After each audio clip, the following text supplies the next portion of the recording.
नमस्कार दोस्तों, मैं आचार्य वसुधा हार्दिक अभिनंदन करती हूँ आप सभी का आपके अपने YouTube चैनल गुरु सप्तऋषि ज्योतिष शिक्षण संस्थान की ओर से। दोस्तों, आज के वीडियो में हम बात करेंगे साप्ताहिक राशिफल के बारे में। कैसा रहेगा 31 अक्टूबर 2022 से लेकर 6 नवंबर 2022 तक का ये सप्ताह ग्रह गोचर की दृष्टि से आपके लिए। लेकिन दोस्तों, उससे पहले अनुरोध करूंगी कि यदि आप चैनल पर नए हैं और आपने अब तक चैनल को सब्सक्राइब नहीं किया है तो प्लीज सब्सक्राइब कर दीजिए। साथ ही साथ बेल आइकॉन को जरूर दबा दीजिए ताकि आने वाले सभी महत्वपूर्ण वीडियो आपको समय से मिल सकें। तो चलिए चलते हैं वीडियो की तरफ और बात करते हैं सर्वप्रथम इस सप्ताह में आने वाले व्रत, पर्व और त्योहारों के बारे में। तो सबसे पहले इस सप्ताह 2 नवंबर को अमला नवमी रहेगी, जिसमें आंवले की पूजा की जाती है। माँ लक्ष्मी की प्राप्ति के लिए बहुत सारे उपाय भी किए जाते हैं। 4 नवंबर को हरि प्रबोधनी एकादशी यानी कि तुलसी विवाह भी इसी दिन रहेगा। 5 नवंबर को शनि प्रदोष का व्रत रहेगा तथा 6 नवंबर को बैकुंठ चतुर्दशी रहेगी। दोस्तों, ये तो है व्रत, पर्व, त्योहार। अब आइए जानते हैं क्या रहने वाला है आपका राशिफल ग्रह गोचर की दृष्टि से। तो देखते हैं कैसा रहेगा सिंह लगन वाले जातकों के लिए ये सप्ताह। सबसे पहले जान लेते हैं ग्रह गोचर की स्थिति। तो दोस्तों, इस सप्ताह अगर हम बात करें तो आपके लगन के स्वामी नीच के होकर चल रहे हैं अभी आपके तीसरे भाव में। अब इसी तीसरे भाव में ही चार ग्रहों की युति हो रही है। सूर्य, बुध, शुक्र और केतु आपके तीसरे भाव में विराजमान हैं। चंद्रमा आपकी कुंडली के इस सप्ताह गोचर भ्रमण करेंगे पंचम भाव, छठे भाव, सप्तम भाव और अष्टम भाव के अंदर। शनि का गोचर चल रहा है आपकी कुंडली के छठे भाव के अंदर और देवगुरु बृहस्पति विराजमान है कुंडली के अष्टम भाव में, यानी कि स्वराशि के गुरु आपकी रिसर्च के भाव में विराजमान है। राहु का गोचर चल रहा है कुंडली के नवम भाव यानी कि आपके भाग्य स्थान में और मंगल कुंडली के एकादश भाव में वक्र स्थिति में गोचर भ्रमण कर रहे हैं। तो अब इन ग्रहों का आपके जीवन पर क्या प्रभाव पड़ेगा, आइए उसको जान लेते हैं।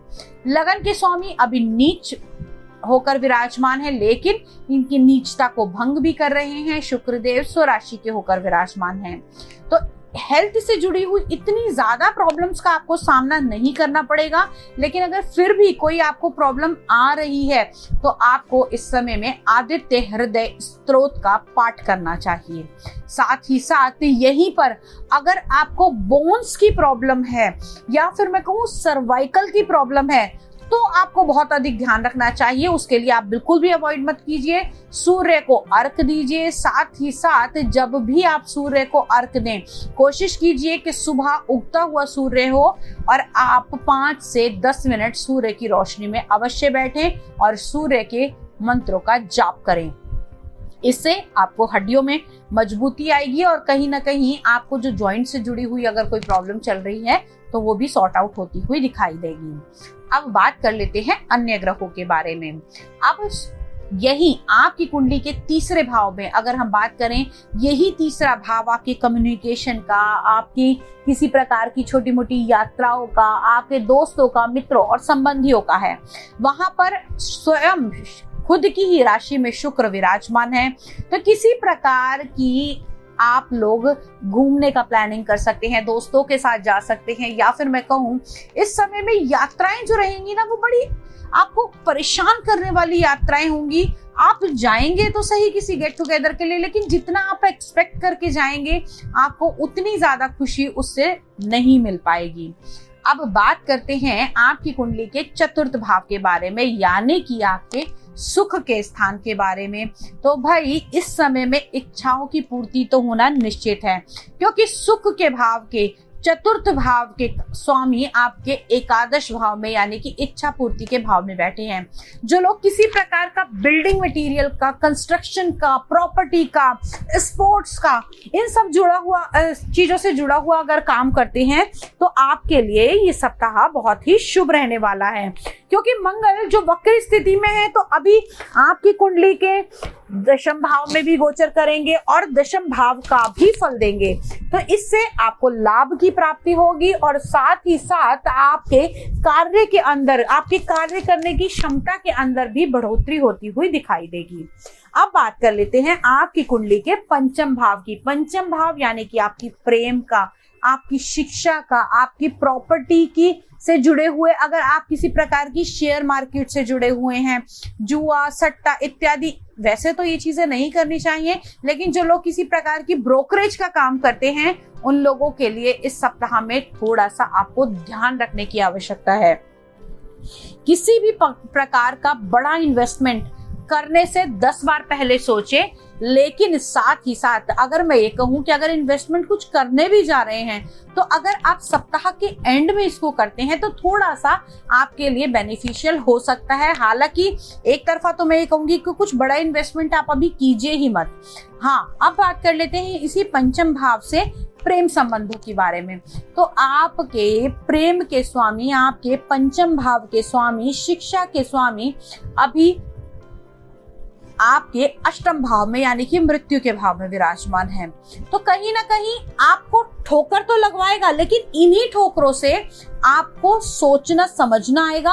और साथ ही साथ कहते हैं ना कि जिंदगी में अगर आप ठोकर खाते हैं और उठकर फिर से चल देते हैं तो आप कभी भी पीछे मुड़कर नहीं देखेंगे। ये टाइम पीरियड आपके लिए वही टाइम पीरियड होगा। इस समय में आपको बहुत सारे लोग बड़ी सारी लर्निंग देकर जाएंगे और आपको आपकी कमियों का खुद आप सामना करेंगे। और आगे अच्छी बात यह है कि आगे आप उन कमियों से बचकर रहेंगे और उन चीजों से आप उभर कर एक नई और एक अच्छी शुरुआत कर पाएंगे। अब बात कर लेते हैं आपके सप्तम भाव की, यानी कि आप लोगों की कुंडली के पार्टनरशिप के भाव की, आपके जीवन साथी के भाव की। तो यहाँ पर आपके जीवन साथी के स्वामी, यानी कि अगर हम कहें कि आपके सप्तम भाव के स्वामी आपके छठे भाव में विराजमान हैं। मिड ऑफ द वीक यानी कि 1 तारीख और 2 तारीख को, 1 नवंबर और 2 नवंबर को थोड़ा सा ध्यान रख के चलिएगा। हो सकता है जीवन साथी के साथ में छोटी मोटी रुकावटें आपको इस समय में आ सकती हैं। अब बात करते हैं कुंडली के अष्टम भाव की, जहां पर देव गुरु बृहस्पति विराजमान है। जिन लोगों को किसी भी प्रकार की पेट से जुड़ी हुई प्रॉब्लम है, गैस्ट्रिक प्रॉब्लम है, वो बिल्कुल भी इसको अवॉइड मत करना। आप लोगों के लिए ये नुकसानदायक हो सकता है। भाग्य भाव के अंदर राहु का गोचर, जहां राहु एक साथ देता है वहीं राहु एक साथ ले भी लेता है। तो कोई बड़ा इन्वेस्टमेंट करने से पहले 10 बार सोच लीजिएगा। हो सकता है छोटे मोटे प्रॉफिट आपको ये दिखाई दे कि हाँ इससे आपको लाभ मिलेगा, लेकिन बड़े इन्वेस्टमेंट को करने से पहले 10 बार आपको सोचना पड़ेगा। अब बात करते हैं आपके व्यवसाय के बारे में, यानी कि आपके कर्म भाव के बारे में। तो कुंडली के दशम भाव से हम इसका निर्णय कर रहे हैं और दशम भाव के स्वामी स्वराशि के होकर तीसरे भाव में विराजमान है। तो कहीं ना कहीं आपको सोशल मीडिया के से जुड़कर आप इस समय में उन्नति पा सकते हैं, आपको अच्छी अचीवमेंट मिल सकती है। अब मंगल जो कि एकादश भाव में वक्री स्थिति में चल रहे हैं, उसका भी आपको ध्यान रखने की आवश्यकता है। जैसा मैंने कहा था कि अगर आप सेना में हैं, पुलिस में हैं, स्पोर्ट्स में हैं, तो आप लोगों के लिए टाइम पीरियड बहुत ही लकी रहने वाला है। इस समय में अगर किसी कंपटीशन, स्पोर्ट्स से जुड़ा हुआ किसी कंपटीशन को भी आप करने जा रहे हैं तो आपके लिए ये अच्छा रहेगा।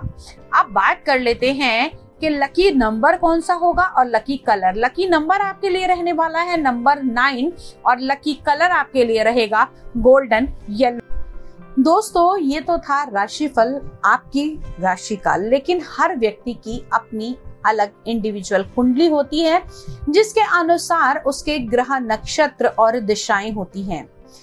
ये तो है सभी के लिए ओवरऑल गणना। यदि आप अपनी कुंडली का व्यक्तिगत रूप से विश्लेषण कराना चाहते हैं, घर या फैक्ट्री का वास्तु कराना चाहते हैं, किसी प्रकार की ज्योतिषीय सलाह लेना चाहते हैं या फिर ज्योतिष, tarot card reading, numerology, astrology सीखना चाहते हैं तो आप हमसे संपर्क कर सकते हैं। नंबर डिस्क्रिप्शन बॉक्स में दिया गया है तथा साथ ही साथ आप हमें कॉल करके अपॉइंटमेंट भी फिक्स कर सकते हैं। आज की वीडियो में इतना ही। यही वाणी को विराम देते हुए अगली वीडियो में फिर से मिलने का वादा करके आज आपसे विदा लेती हूँ। तब तक के लिए जय माँ भगवती।